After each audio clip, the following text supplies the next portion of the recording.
Yeah, ma'am. Shall I begin then? Yeah, ma'am. Sure. Please. A very good evening to one and all. The topic for today is dissection, removal of brain. I'm Dr. Gunapriya Raghunath, Professor and HOD, Department of Anatomy, Savitha Medical College, Chennai. The learning objectives of today's session will be, at the end of this session, the student must be able to discuss the history of anatomy during various historical periods, Henry Gray and his contribution to anatomy, relevance of gross anatomy, HCOM module 1.5, cadaver as our first teacher, clinical correlation of diseases using knowledge in gross anatomy, removal of brain as a stepwise dissection procedure, significance of dissection in the learning of anatomy. Before diving into my core topic today, I thought it would be right on my part to throw some light on the history of anatomy to make you students understand how did we arrive or travel the journey from the BC period up to where we stand today. So the history of anatomy dates back to BC, when the earliest examinations were done on sacrificial victims to analyze the structure of the human body. The study of human body can be traced back thousands of years as far up to the Egyptians, but the science of anatomy, as we know it today, did not develop until far later. So for some time, there was a silence in the research in anatomy. Egyptians studied anatomy as early as 1600 BC. They are known, they're people who showed to the world how to preserve dead human bodies professionally through their pyramids and mummies. The Greek also did a large amount of research in anatomy. In fact, they advanced the research in anatomy and study in anatomy. Two people were pioneers in Greek, Herophilus and Erasistratus. Nomenclature, methods, and applications for the study of anatomy all date back to the Greeks. So these early scientists, both of them, Herophilus and Erasistratus, were physicians and anatomists who began to construct a background for medical and anatomical science with the dissection of animals. Medical and anatomical terminologies, now you will understand why all of them mostly have their roots from Greek language. At the same time, it was not that the ancient India was silent in the research in medicine or in anatomy. There was active research or advancement going on in ancient India as well. Anatomical knowledge in ancient India was derived principally from animal sacrifice, chance observations of improperly buried human bodies. Bodies that were not buried properly were exhumed and they were examined for the various body parts and systems, and examinations of patients made by ancient doctors during treatment. So whom you see there as a senior person performing a procedure on the patient is Sushruta, our very ancient pioneer surgeon. So Sushruta in the 6th century BC was a famous physician and surgeon who taught at the University of Benares on the banks of the river Ganga. He is best known for his expertise in surgical wisdom, practices, and tools. In Sushruta's work, it is evident that considerable thought was given to anatomical structure and function, and he always believed that to be a skillful and excellent surgeon, skill-wise, one must first be a wonderful anatomist. So if you know your anatomy thoroughly, in ancient India, Sushruta has enunciated that only if you know anatomy thoroughly, you can become a wonderful, skillful surgeon. Sushruta Samhita is a compilation made by Sushruta, provided important surgical and anatomical information for the understanding of anatomy by Indians as early as 6th century BC. So that was the way advancement was going on in anatomy in ancient India during 6th century BC. Now from ancient to medieval period. So what we call as medieval period, the early AD, soon after Christ, AD, the early centuries in AD period, that's a medieval period. During that time, the major contribution came from a person by name Galen. So the major anatomist of ancient times was Galen. He was very active in the 2nd century. He further improvised the compilations of anatomical knowledge made by previous writers. Due to lack of readily available human specimens and cadavers, discoveries through animal dissection were broadly applied to human anatomy as well. Now moving on to early modern anatomy, slowly we are coming closer beyond the 1000 AD. We are just proceeding into the second thousand of AD.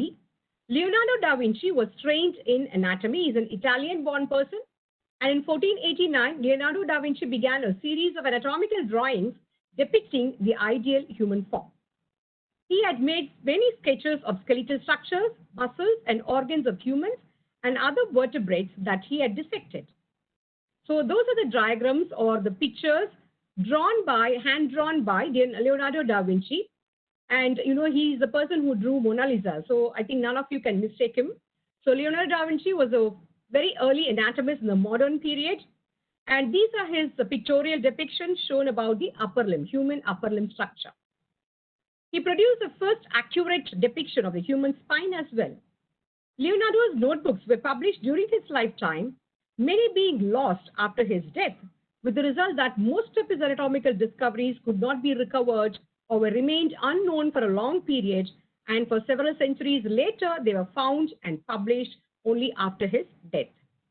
So these are his pictorial depictions as early as 15th century. Coming to the most modern form of anatomy, Andreas Vesalius, who is fondly known as the father of modern anatomy, was a Belgian-born anatomist and physician born in 1514 into a family full of physicians. He's considered the father of modern anatomy and his work the beginning of modern medicine. At the young age of 29, he published his most important work, which is treasured even today, the De Humani Corporis Fabrica Libri Septem, 7 books on the fabric of the human body, generally known as Fabrica, which is a treasured book of anatomy. Then, Gray, you must be definitely knowing about Henry Gray. Most of you would have seen this Gray's Anatomy in your department library or the student's library. Most of you would have bought also. So his contribution to the field of anatomy was enormous. So this is Henry Gray. Henry Gray is a fellow of the Royal Society. He was a British anatomist and surgeon, most notable for publishing the book Gray's Anatomy. He was elected a fellow of the Royal Society at the very early young age of 25. He was just 25. In 1842, he entered as a medical student into the St. George's Hospital, London, and he is described by those who knew him as a very most painstaking and meticulous worker, and one who learned his anatomy by the slow and steady and invaluable method of making dissections all by himself. He has won several accolades for his scientific work and unfortunately succumbed to an attack of smallpox at a very young age of 34, and he died at the age of 34 on the day when he was supposed to attend an interview as a final candidate for the prestigious post in St. George's Hospital in London, where exactly he studied as well. So that was a sad end of Henry Gray. Nevertheless, his book Gray's Anatomy lives on as a Bible of anatomy. So that is about the history of anatomy, the journey that has been traveled by the field of anatomy. Our capacity for visual memory is extraordinary. We only need to learn how to take advantage of it. So why we insist so much on dissection, on gross anatomy, is this is something that you can see. So visual memory is supposed to be the strongest form of memory. So whatever you see registers in your memory center for a very long time, and repeatedly seeing stays even better in your memory center.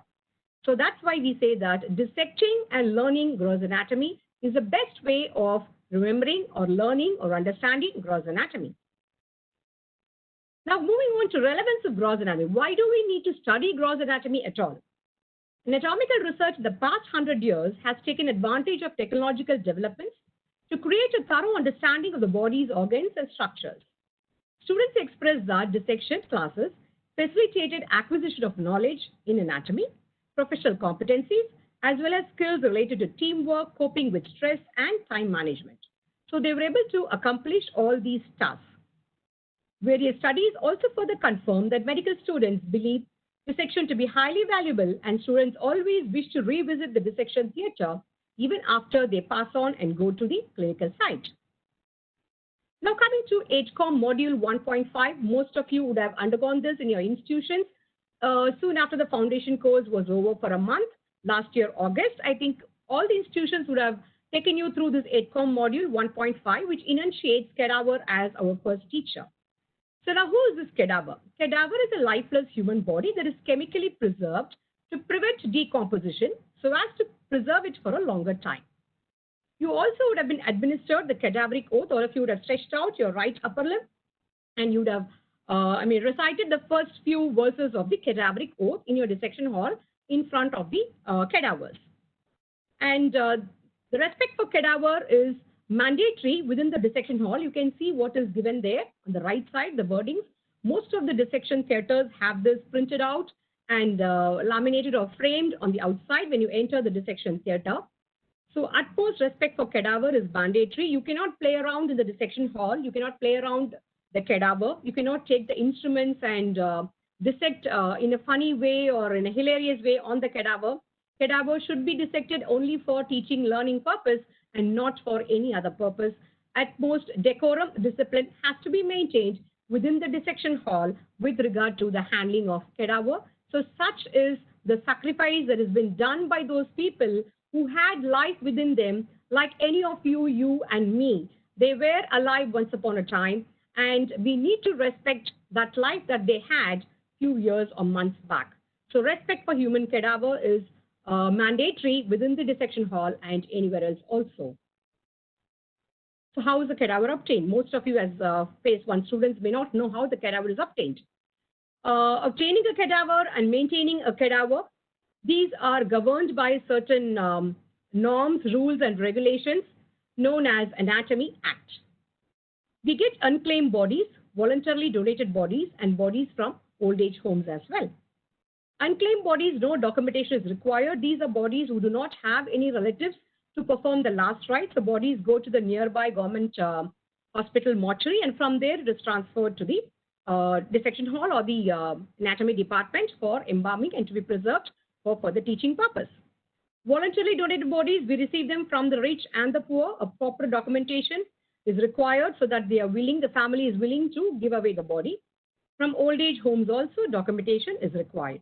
So these are the ways by which we obtain cadaver in government and private setups. Clinical correlation of diseases using knowledge in gross anatomy. So when we are studying something in basic sciences, there should be some reason why we are studying. The reason is we need to correlate the knowledge in anatomy, the knowledge in gross anatomy, when you go to the clinical site, whenever you examine a patient. So when you examine a patient, the part of the body of the patient that you examine, you need to correlate that with his symptomatology, with what you examine and find out with your knowledge in gross anatomy. The overall goal of a clinical correlation is to connect knowledge in anatomy with medical practice. Its overall benefit to the student is to promote interest, show relevance, develop clinical reasoning skills, and enhance long-term retention of the basic science concepts underlying clinical practice. Now we have come to the core topic, removal of brain as a dissection procedure. So now the steps involved here will be, the first step is we need to remove the calvaria or the skull cap using a chalk line marked. I'll be enumerating the steps now, and next we'll be seeing a video. Incising and reflecting dura mater in the form of 4 quadrant flaps. Severing dural folds from their bony attachments, especially the fox cerebri is going to be severed first. The frontal lobe and olfactory bulb will be lifted, and optic nerve and internal carotid arteries will be severed. Next will be the oculomotor nerve and pituitary stalk will be severed, followed by the tentorium cerebelli has to be severed along its attached margin so that the cerebellar hemispheres can be mobilized easily. In this process, the 4th and the 5th cranial nerves will be cut, followed by the severing of 6th, 7th, 8th, 9th, 10th, 11th, and 12th cranial nerves, all one by one. Finally, we'll be severing the vertebral arteries and spinal cord into the foramen magnum to deliver out the full brain. We wash and clean the brain after removing, clean the cranial cavity to study the important structures left behind in the cranial cavity. These are the steps involved in the removal of brain, which we'll be seeing in the video that's going to follow now.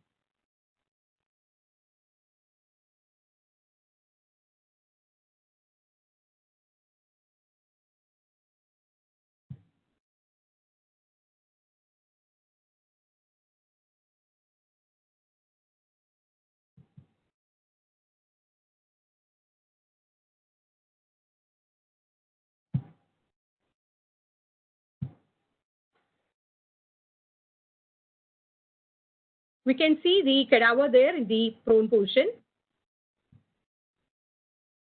We need to cut the calvaria or the skull cap.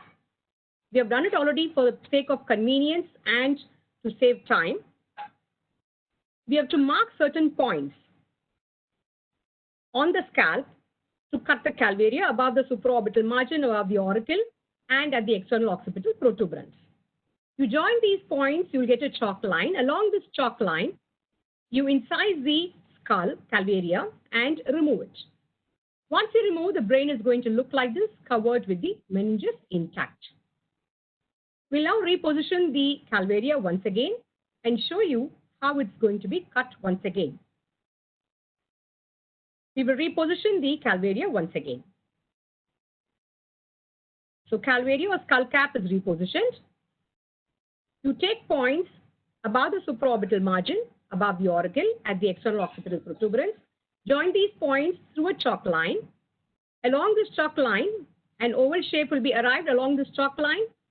You incise the skull and remove the skull cap or the calvaria. Now what you see is the incision made on the dura mater to form 4 quadrant flaps.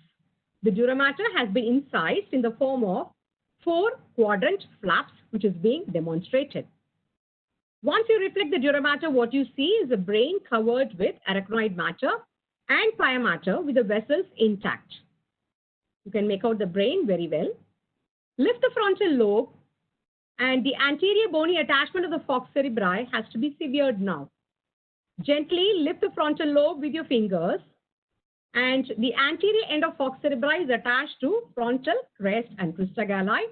Sever that attachment to mobilize the brain gently so that it gets freed out from the cranial cavity. Now you can lift the frontal lobe still further to visualize the optic nerve, optic chiasma, and internal carotid artery. You can make out the optic nerve, optic chiasma, internal carotid artery, the optic nerves on both sides, and the internal carotid arteries on both sides need to be severed now to further mobilize the brain in its process of removal. It's being cut on both sides, optic nerve and the internal carotid artery.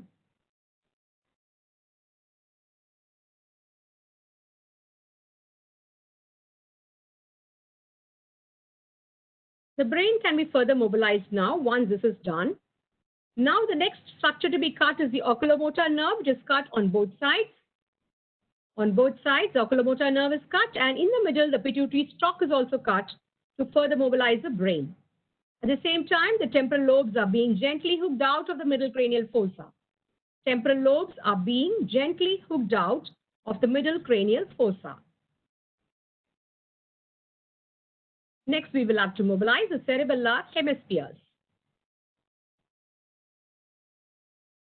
For this, you need to incise the tentorium cerebelli from its attached margin along the superior border of the petrous part of the temporal bone. It's being incised right from the anterior end of this border, that is the posterior clinoid process, and then along the superior border of the petrous temporal bone, the posterior inferior angle of parietal bone.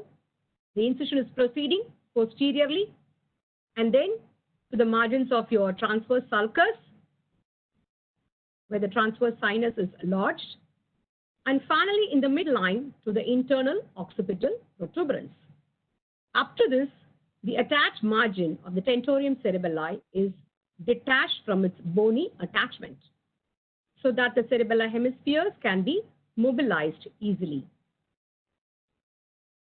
When you do this, the trigeminal nerve and the trochlear nerve, 4th and 5th nerves would have been cut already. The same procedure, incision on the attached margin of tentorium cerebelli, is being repeated on the other side. It was done on one side earlier, now it's being done on the other side. When this is being done, the 4th and 5th nerves would have been cut already. The 6th nerve is also very slender, abducens nerve, that also would have been cut. Next, we are going to sever one by one the 7th, 8th, 9th, 10th, 11th, 12th nerves. All these nerves, one by one, will be cut in the posterior cranial fossa. These nerves are being cut one by one now. The nerves that are passing through internal acoustic meatus, 7 and 8 nerves that are passing through jugular foramen, 9, 10, 11, and nerve that is passing through hypoglossal canal, the 12th nerve. All these are being severed one by one. You can make out the foramen magnum now. Within the foramen magnum, you can make out the vertebral artery as well, which has to be cut, and the cervical part of spinal cord has to be severed from the depth of the foramen magnum, and the brain is almost out completely. You can make out that the entire brain is outside with the falx cerebri sticking onto the gap between the two cerebral hemispheres, which need to be gently released out. The falx cerebri is being gently pulled out of the median longitudinal fissure so that it can be put back into cranial cavity. And these dural folds can always be kept behind in the cranial cavity so that it can be used for the purpose of teaching, learning, and assessment, as potters or as for discussion. Falx cerebri is being pulled out from the gap between the two cerebral hemispheres. Tentorium cerebelli is already there within the cranial cavity. Now the brain is completely detached from the cranial cavity. So that is the cerebrum, the two cerebral hemispheres you can make out. The cerebellum can be made out. The cut end of the medulla oblongata, the basilar artery can be made out on the pons. Brainstem is made out. So this specimen will have to be further washed now, cleaned thoroughly. So what you see now is structures of the cranial cavity, the falx cerebri, largest of the dura mater folds, separating the two cerebral hemispheres. That is the falx cerebri.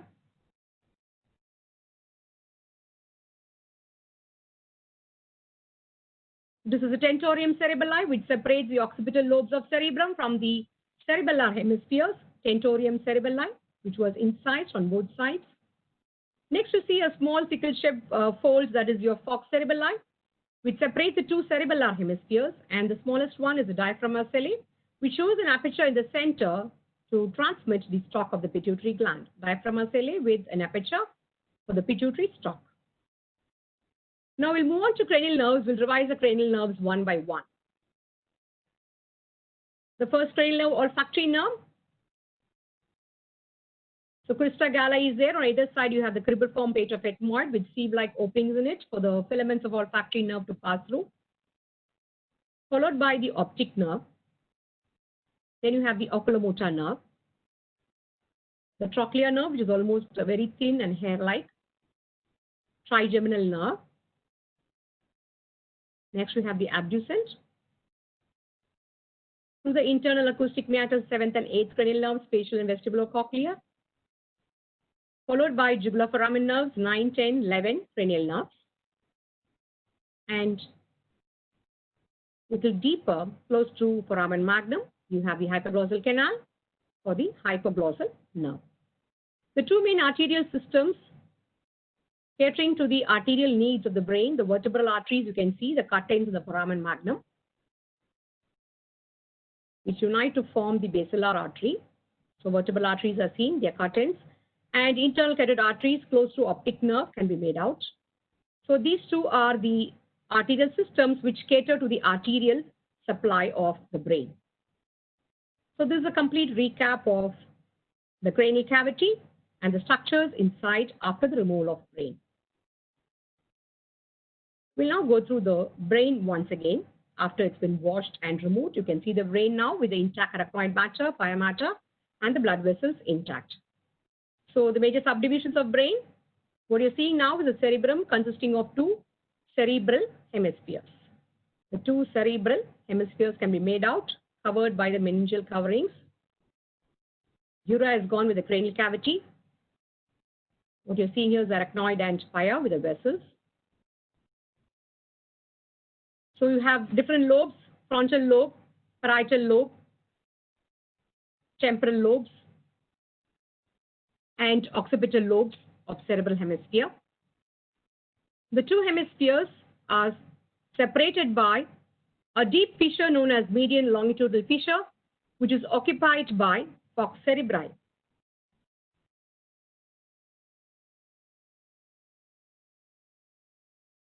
When you turn the brain,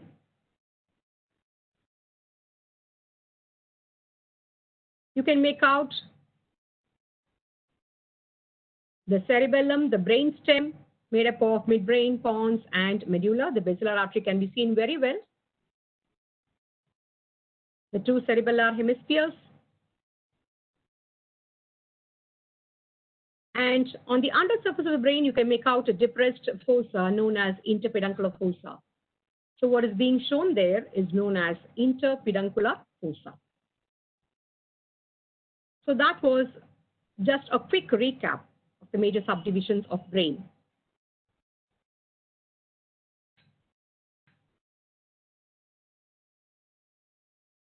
So with that, we finished the video of the dissection or part of the removal of brain. What is the significance of dissection in the learning of gross anatomy? A questionnaire indicated that students who dissected regularly during their practical sessions in the dissection hall were confident in the subject and could perform much better than their counterparts who hadn't taken dissection that seriously. Studies have proved beyond doubt that hands-on dissection enhances learning and confidence in the subject matter because examination performance as well as personal satisfaction was enhanced on the region that was dissected. So summary will be that gross anatomy being the most important subsection of anatomy, it can be learned only by way of dissection. It's mandatory for all the students who are in phase 1 and especially for those who aspire to become surgeons in future. The take-home message is that what the eye doesn't see and the mind doesn't know doesn't exist at all. So if you cannot see something, if you don't know something, so that factual detail doesn't exist at all for you. So which again emphasizes that visual memory is the best kind of memory for anybody or for any human being. So these are the references that I've utilized for this study, for this lecture. Thank you for your patient listening. I wish to extend my deep sense of gratitude to Wolters Kluwer for having given me this wonderful opportunity, to the administrators of Savitha Medical College, to my colleagues in my department for their unconditional support and motivation always.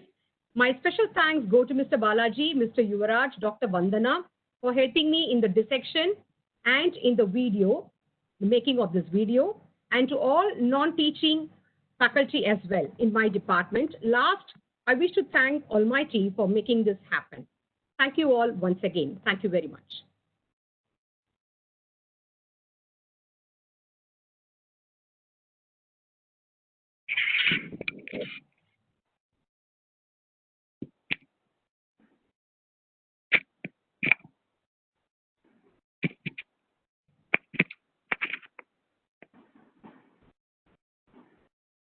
So thank you, ma'am, for such a wonderful session and seeing the dissection, kind of live dissection sitting at home. It's a good experience. And now, like, we have a question which I think you can answer. There is a question from Ankita Verma. Yes, She's sir. asking how brain is dealt within neurosurgeries. How is it accessed? Neurosurgery is mostly, it is brain accessed by neurosurgeons through burr holes only. Through burr holes. They do very small openings only on the skull.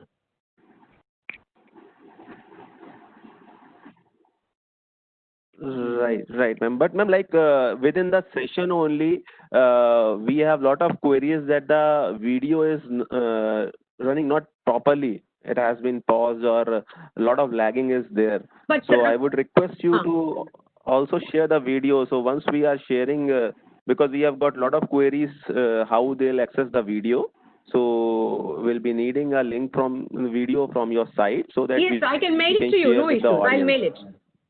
Definitely. Right, ma'am. And like one more question, like from my side, for example, we had CBME based curriculum on in our grant dissector. Yes. So what are the 3 important things which we have followed to make it as per CBME? Practically, whatever they need to know as a practical skill, as a psychomotor skill, have been dealt with in grants dissector. Like whatever can be asked as a spotter, whatever can be questioned in the form of discussion with a specimen in hand, and even for viva questions, everything has been addressed in grants dissector. Right, right. Then, ma'am, we have one more question Yes, from sir. Dr. Siddiqui. The brain stem can be cut earlier through the subscapular triangle, if I pronounced it correctly. Brain stem can be cut through what triangle? I didn't get you. Sub Suboccipital triangle. Suboccipital triangle. Right. Yeah, yes. That's for neurosurgeons. We don't do it in anatomy. Fine, fine, fine, fine, ma'am. I just Neurosurgeons will use the suboccipital triangle as an approach to brain for subarachnoid cisterns, hydrocephalus to handle those conditions. fine, ma'am. Yeah. How to revise anatomy dissection basics during pre-final and final year for understanding surgery? Yes, that is, I think you're talking about phase 3, the final year students, phase 3 students. Yeah. I think yeah. best is to revisit your dissection theater in your respective college, go to your anatomy department, get that permission of the head there, and you need to go through the specimens once again. Since you are in the medical college, dissection hall is always available, and no professor is going to deny your entry into the dissection theater. You can always revisit and go through the specimens once again to have a quick recap, whatever is required for you in the final year. That would be the best way to, revise. Right, ma'am. Thank you. Then one more question is from Fatima Garg. Is it true Yes. that brain doesn't have pain receptors and doesn't require anesthesia during brain surgery? It is true. Actually, meninges only are highly sensitive. The brain, they say the brain does not have pain receptors. But the pain emanating from the head is actually from the meninges only. Right, ma'am. Then, ma'am, we had one very general question. What to read for first year use undergraduate exam? What to read for first year undergraduate exam? Yeah. I think the frequently asked questions you must be really thorough with. The 4 topics, the CBME document, MCI document, CBME document volume 1 gives you the core topics in anatomy. All those core topics definitely, necessarily you must be thorough with, because those are the topics from where your questions can be selected for theory as well as for practicals. The non-core maybe you can skip because they are more clinical. You'll be studying more about them in your clinical subjects. But the core topics in anatomy should be definitely studied when you go for the exam as a part of your exam preparation. Fine, ma'am. Then, ma'am, one more question is by Remy Sinha. First year students, how to go orientation as we had no dissection for head and neck? Oh my God, you didn't have dissection for head and neck? That's what we have got the question Oh, because from. you went on lockdown, is it? I think so, ma'am. It's Oh, not because of mentioned, but lockdown, I I think think, so. okay. Actually, in our college, what we did was, we recorded the demonstration on the cadaveric specimens. We did a video recording and shared in Telegram with our students. We have a Telegram group with our MBBS students in first year. So we shared those prosected specimen demonstration video in Telegram group. So you may request your faculty to record something like that and post it for you in some social media. It will be always available with you and you can revise always. N number of times you can keep revising. Right, ma'am. And then one more question is there. At which level we can cut the medulla to remove the brain without damaging the brain stem? Medulla, you have to take your scalpel as much lower down as possible. At least you must go beyond the pyramid. Okay. As much of length of medulla should be preserved when you remove the brain outside. Right. Then, ma'am, one more question is coming. Which part or sections of gross anatomy are useful for forever and one should revise even after 1 year by revisiting dissection hall? I think you need to really, brain may not be that important for you because it's most important for neurosurgeons. And out of 150 students, we really wonder how many will become neurosurgeons later. But thorax and abdomen and limbs, many of them would become general surgeons, many of them would become orthopedic surgeons, and many of them would become physicians and what do you say, pulmonologists. So those people need to know about the thorax. So the thorax, abdomen, pelvis, perineum, gynecologist, pelvis is, perineum is very important, and orthopedic surgeons, the limbs are important. Right, ma'am. Then there's one more question Also, on. it's the brain or the others. Okay, ma'am. Sorry. Then ma'am, one more question is, please explain about the brain transplantation. No, I'm really not well versed to talk about it because I've not seen one, and I really wonder if it is done in India. I don't think it's done in India, and it's all in preliminary stage only, brain transplant. It's not like any other organ transplant because brain is, it's in a living person, it's in a semi-fluid state. What we see in a dead person is a coagulated protein brain. It's firm. But in a living person, it's a semi-fluid state like, what do you call it as a gel? Like a gel. It's like a gel. Jelly or gel. So I think it's really difficult to transplant brain. It's being tried though anyway. In the Western world, it's being tried. How far it's successful, we don't know. We need to really wait and watch. Right, ma'am. Right, ma'am. Then there's one more question. I'll read it out. With development of, sorry. Actually, there are a lot of questions on video, ma'am. So we will be needing a video. I'm getting Okay. Yeah, I can forward the video to you, definitely. Yeah.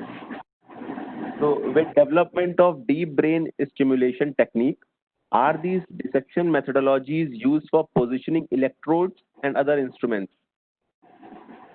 No, not exactly, I think. Because this brain, which is a little firm, is not the same as it is in a living person. So placing the electrodes depending on the cadaveric brain, I don't think will work well. I'm just not sure about that. Right, ma'am. And one more question is how to distinguish between left-handed and right-handed brain? Anatomically, no. No, anatomically it is difficult. You cannot. Structure-wise, you can't make out. The dominant hemisphere, structure-wise, to make out, it's difficult. Okay. And another question is there a difference between internal STR of left-handed brain and right-handed brain? What is the question? Please repeat it. Is there a difference between internal STR of left-handed brain and right-handed brain? Internal STR. What is the STR? Can they tell the full form? I request the person who has given this question because this is what is written. Tell the full form, then probably I can tell something about it. Yep. Fine. Then in the meanwhile, if I get that complete form of STR, yeah, you can answer this. Can stem cell bring a evolutionary effect in brain transplant? Maybe, yes, definitely, maybe. So stem cell is doing really wonders now. So many cancer patients are getting treated completely out of malignancy using stem cells. So maybe it will work well with brain also. We never know. Maybe research is in process, and in future we might come up. Right. Then next question is how can we check the intracranial pressure is raised or not of the patient before lumbar puncture procedure? Intracranial tension is raised or not? Yeah. Your EEG waves itself will tell. If your intracranial pressure is raised, even your EEG itself can tell that. Those waves itself can tell before doing a lumbar puncture. Right, ma'am. And if ICT is raised, even the other parts of brain would have moved this way, that way. Shift will be there, right to left shift or left to right shift will be there. If there is increased intracranial tension, so when you do a CT or MRI also, you can make out. Right. Right. Then there's one more question. Can we anatomically differentiate between male and female brain? Gross wise, no. Maybe you do a genetic study only. By looking, you can't make out. You need to do a genetic study, chromosomal study, to find out if it's a male or a female. By seeing, you can't make out. Right, ma'am. And any other approach for dissecting the brainstem properly? Dissecting the brain stem, only brain stem? Yeah. Only brain stem is to the back of the neck only. This is what the question actually. Any other approach for dissecting the brainstem properly? This is Any other the exact approach? question. Approach is at the back Yeah. only, occipital region, through the occipital region only, brain stem. Fine. And ma'am, do brain have nerve supply? Brain doesn't have nerve supply. And ma'am, that STR is nothing but a structure. I Structure. have to find the question once again. Okay. Yeah.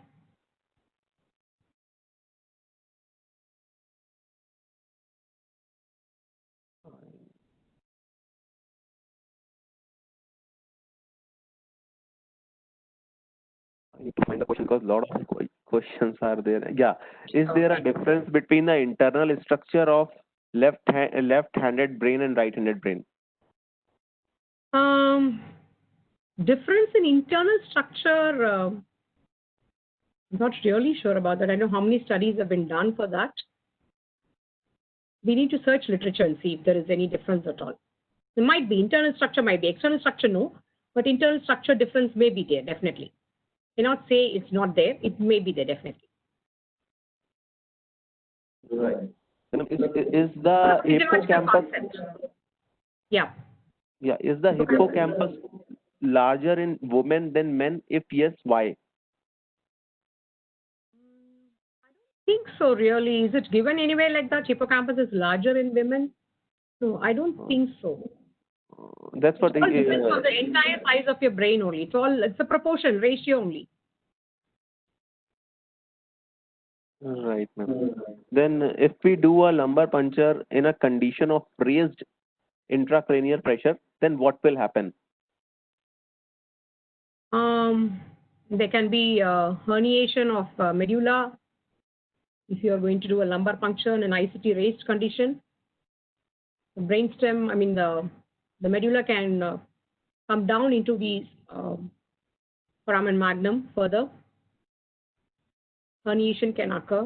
It's a very dangerous thing actually. You should do it with care actually. Right. Nowadays, all these procedures, you have CT guided procedures for all these. So all these risks are not there nowadays. Definitely care has to be taken. So one last question we are taking. A small doubt. Spinal cord extend from the atlas to second lumbar and continuous as via matter that is having conus medullaris, but in doing lumbar puncture will be done at in between lumbar 3 and 5.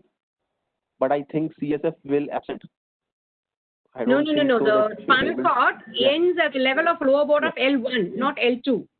The person student had mentioned as L2. That's wrong. It's not L2. In adult, it ends at L1. And lumbar puncture is done at the junction between L3, L4 junction, where you will have CSF, but no spinal cord. It will only be the free-flowing nerves there. Spinal cord will not be there. Spinal cord will end at L1. That's where we go down below. L3, L4 junction, we do LP to aspirate or tap the cerebrospinal fluid. The safe area. Fine. Thank you. Ravi, I would request you to give the vote of thanks. I guess ma'am has some another lecture as well. So I would invite Ravi to do that over here.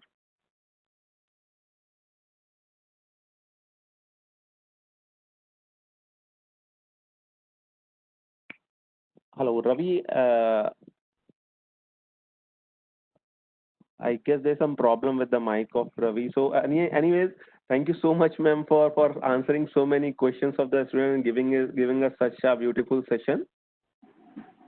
And thank you so much again from our side, also from Waters Kluwer, for being a part of this webinar and giving us a lot of information to all our attendees. And from a Waters Kluwer angle, we promise all our attendees, that we're going to come up with some more such informative sessions, through webinars in the coming future. Thank you so much, Mr. Ravi and Mayank, for giving me this wonderful opportunity. It was a pleasure to be with all of you today in this session. Thank you very much once again, and to all the attendees as well. Thank you. Thank you. Thank you so much. Thank you.